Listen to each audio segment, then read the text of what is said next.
Alrighty, so it's time to do a News of the Week episode in the midst of the Gold Cup, and that we are now in a stage of the Gold Cup where there are some teams that have already onto their second match day of the group stage. I believe the U.S. are going to be playing their second match day of the group stage tomorrow against Martinique, and because of the fact that we are in the midst of the Gold Cup break, and also there was MLS game last week, we didn't really have a lot of news that happened from this past weekend. This is always the case whenever there's games that is taking place.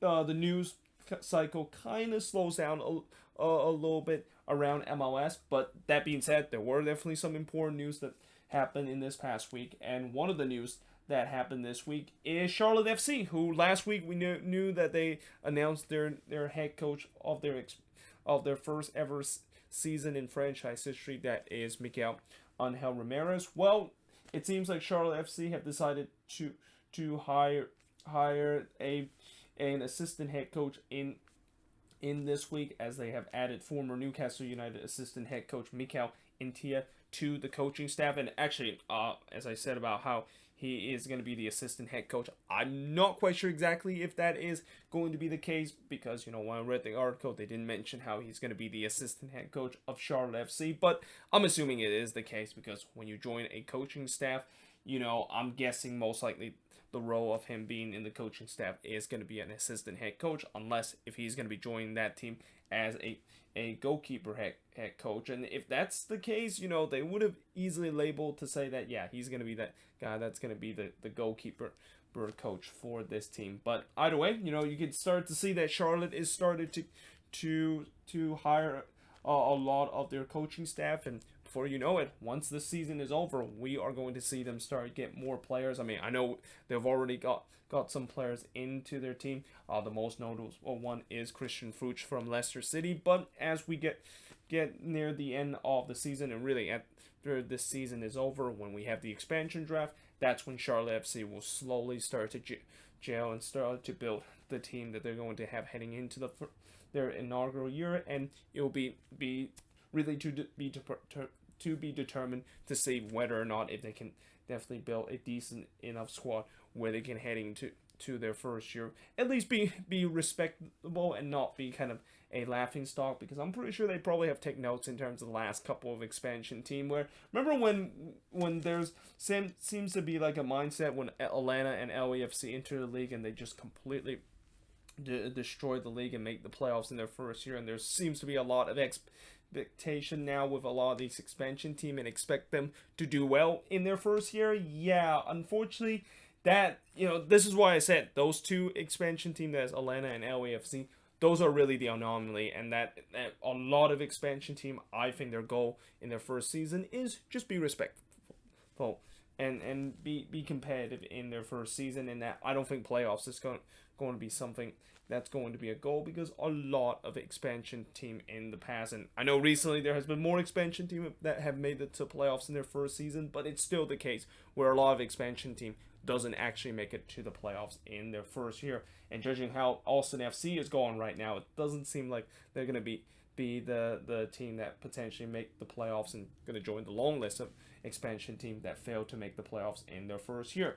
Now, Orlando City have signed Argentine left back Emmanuel Mas from Boca Junior, and from what I heard, he is a very experienced fullback. In fact, he's actually 32 years old, which is kind of right near the tail end of a career for a fullback. But obviously, this is a signing to booster some depth in terms of the fullback position, and there might be even some competition in that left back position, because I know Orlando City ideally would want to have João Martino back into that position and be in the starting 11, but I think he is still recovering from injuries, and that in case if Emmanuel Mas steps in to that spot and do very well, then yeah, maybe he is going to take that starting spot away from João Martino, and yeah, I think this overall is a good signing for them to not just only add some depth, but maybe add some more pieces in terms of the fullback position. And the fact that they not only signed him from Boca Junior, but they didn't really have to pay DP amount of money to get him. That's something that is very rare, especially when you're getting a guy that is from from one of the most well-known clubs, not only in South America, but in the world, that is Boca Junior.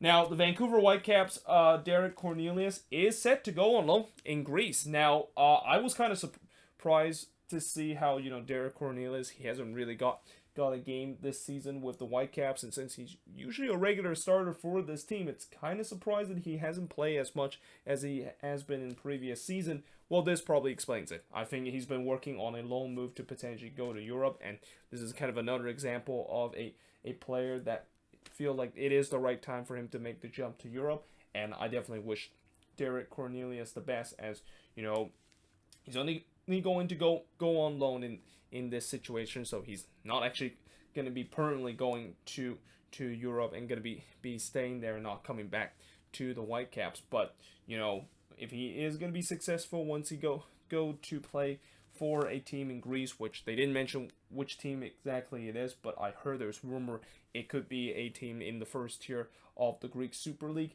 I think he will definitely get some experience there, and again, if he does well, then most likely the Whitecaps can definitely cash in terms of some sum of money when they do sell Derek Cornelius on a permanent deal to whoever the club that he's going to be going on loan in Greece.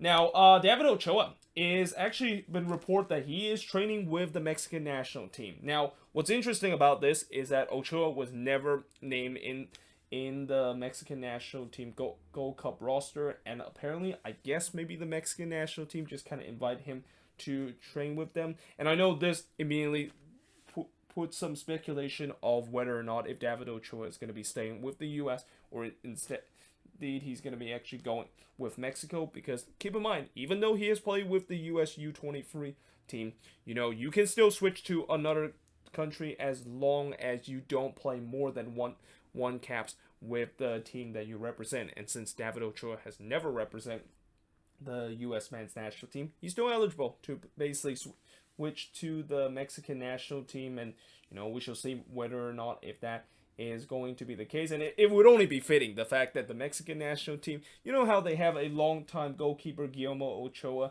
and that his career is started to kind of dwindle down, and the fact that they now have a replacement that is David Ochoa. And I know even though they aren't completely related, but it's kind of interesting the fact that they've gone from one Ochoa to now going to another Ochoa. And what's interesting about this Ochoa is that it's pretty much the same as the current Ochoa that they have in the Mexican national team, where I talk about how David Ochoa tends to always be kind of a villain in MLS because of all his dark arts that he has been used. Well, imagine if he is going to be with the Mexican national team and pretty much take the hair of what Guillermo Ochoa has been set into that goalkeeping position. Boy, oh boy, the U.S. men's national team fans have pretty much their new villain, and now they know that now we're going to have to unfortunately deal with another Ochoa that also have a very similar kind of antics as the current Ochoa that is the goalkeeper of the Mexican national team. So that was kind of interesting to kind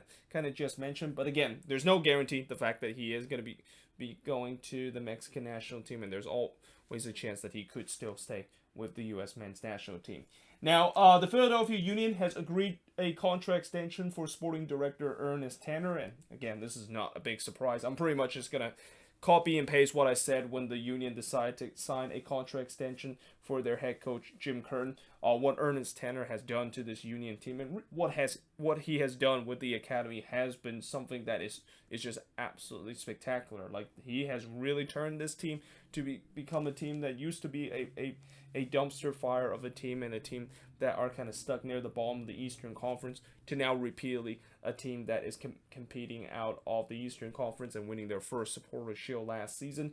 And what's even special about the Union is that they're not one of those teams that spent a ton of money. Like, when you look at this team, when you look at the roster, a lot of these players that they have, they didn't really spend a bunch of money for them. But the reason why the Union have been very successful, despite the fact that they haven't been spending a lot of money, isn't just because of the fact that they have an incredible academy, but also what Ernest Tanner has done a great job in terms of finding the right guys and pretty much finding players that is in the rough of the diamond, bring them into this team and really make them a very good MLS kind of player. Like guys like Jamero Montero, Sergio Santos, and Jose Martinez. All these guys, I don't think we have heard of these guys a couple of years ago, but when Ernest Tanner was able to bring them into this team, boy, they have really transitioned this Union team to be a very, very competitive team, alongside with all those homegrown and those well-known kind of homegrown player coming out of the Union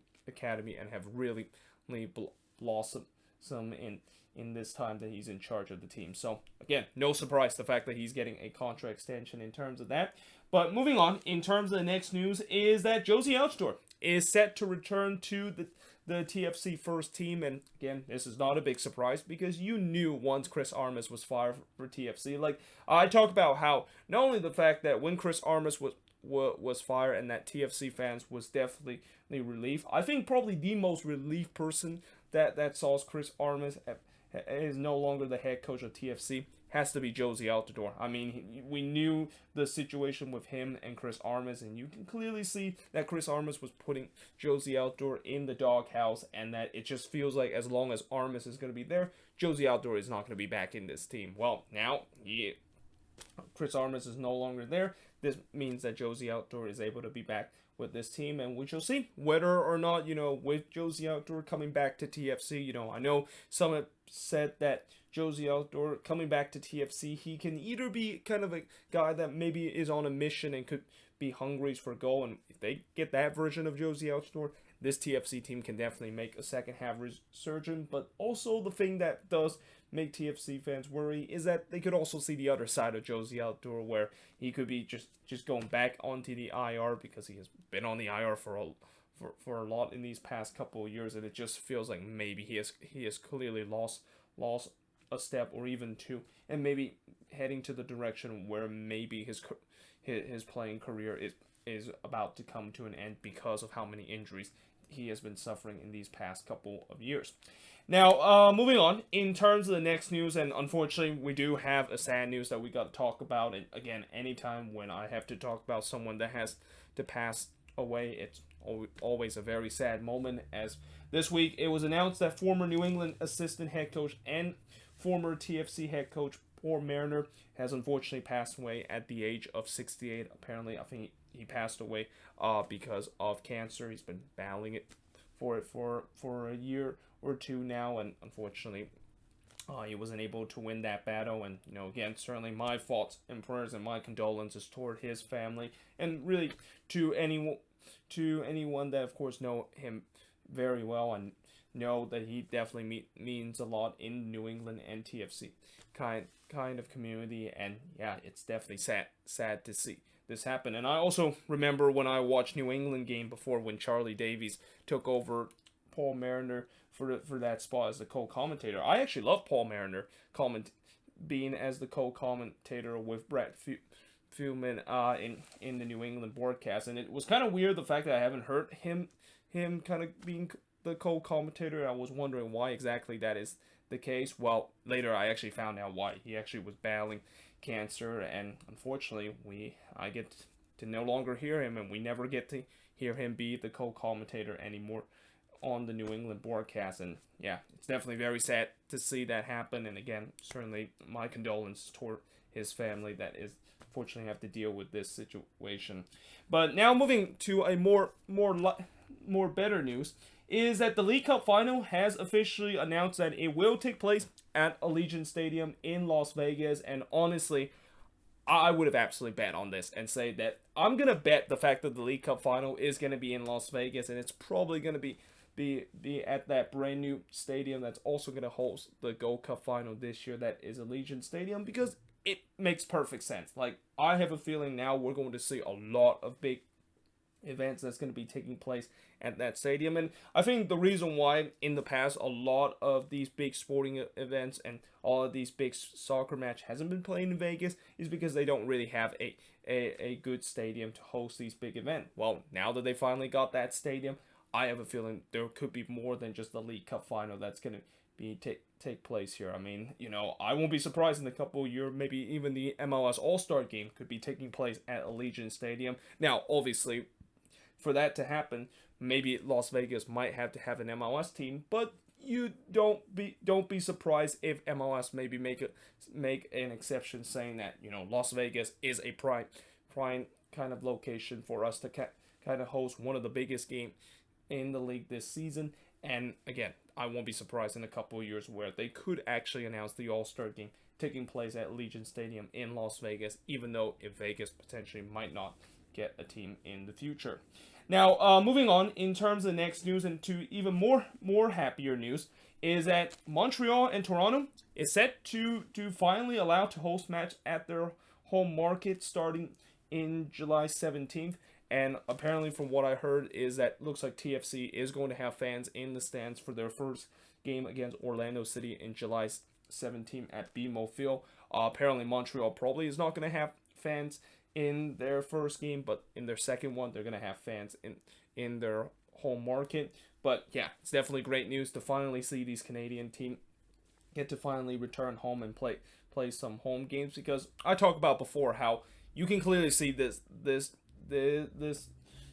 situation where these Canadian teams are playing in these market that they're not based in, and they're basically ground sharing with another MLS team. It's definitely taking a toll in terms of physically and mentally to these players. And I also said it's not a big surprise when you see all three of these Canadian teams. Well, as of now, Montreal has been doing relatively well, but a couple of weeks ago I talked about how it was unsurprising that all three of these Canadian teams was below the red line and was having a really tough time this season, because again, it's going to take a toll on you when you aren't able to, not only not being able to play in front of your fans, but also not being able to play in front of your home market and really train in front of your home market. Like, there's a lot of players for this TFC and Montreal team that actually live in the city that they of course play in. So the fact that they aren't able to go to training or even go to games and return home the very next day because they have to play in a different market, yeah, it can definitely take a toll in terms of those players and really just kind of the entire team. So yeah, it's great to see that Montreal and Toronto is returning home. Now, I know Vancouver fans will probably think, well, what about us? Well, again, I hear that there is a rumor that the Whitecaps could potentially return back to BC plays in August. And in fact, they were really the first team that we actually heard about Canadian team potentially could returning to their market. And, even though the Whitecaps haven't announced an official date of when they're actually going to be going back to Vancouver and going back to BC Place to play their home games, I'm assuming it's going to be pretty soon, knowing the fact that, Montreal and Toronto is allowed to do so. And it's pretty clear that the Canadian government have finally allowed these MLS teams to, of course, travel across the border, which is something that they have not been doing ever since the start of this pandemic. Now, moving on in terms of the next news. Well, actually, I take back of saying that they haven't been allowed to travel across the border. What I mean is basically travel across the border in a short amount of time, where there's one game times where they play at home, but then the very next week they of course cross the border to play a team in the U.S., and that's just something that has not happened to these Canadian teams ever since the beginning of the pandemic. But now moving on into the last news, and really the last news on this news of the week, is that Demir Kralik has won the Player of the Week for last week, and it's unsurprising because he definitely had a great performance in that game against the Vancouver Whitecaps.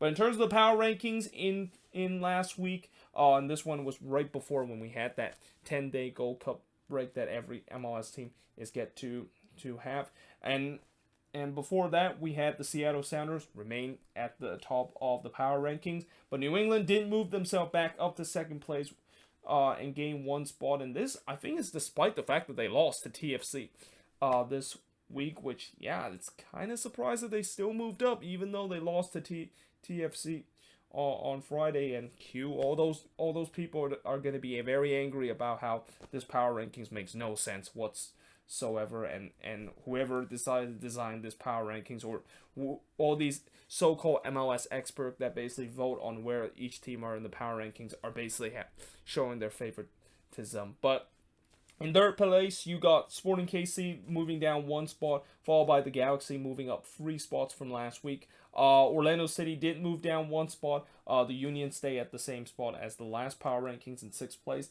Then you got NYCFC moving down 2 spots in the power rankings, while Colorado gained 1 spot from last week's power rankings to 8th place.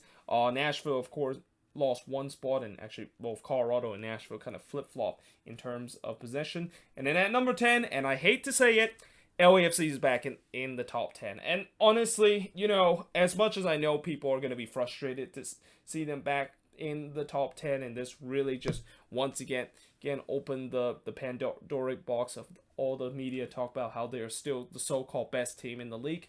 When you look at some of the result that they have, I think they kind of deserve to get themselves back to the top 10, and not to mention the fact that they're actually above the red line right now, and that I think before, when people saw them in the top 10 and when they were like way below the red line, it's understandable why people were kind of frustrated that LAFC was in the top 10 of the power rankings. But now, with the way that they've been picking up resort and at least getting themselves above the red line, it feels like I really can't just diss LAFC anymore and just kind of complain the fact that they don't deserve in the top 10, because anytime when you're above the red line, and especially the position that LAFC is right now in the Western Conference, yeah, I think they definitely have a case of returning in the top 10. But there you have it. That is pretty much it for the news of the week for this past week. And as always, if there's any news I didn't mention here on the board, let me know in the comments below. But yeah, hope you guys enjoy this video. If you do, make sure you guys leave a like, smash that subscribe button, and yeah, I of course will see you guys next time.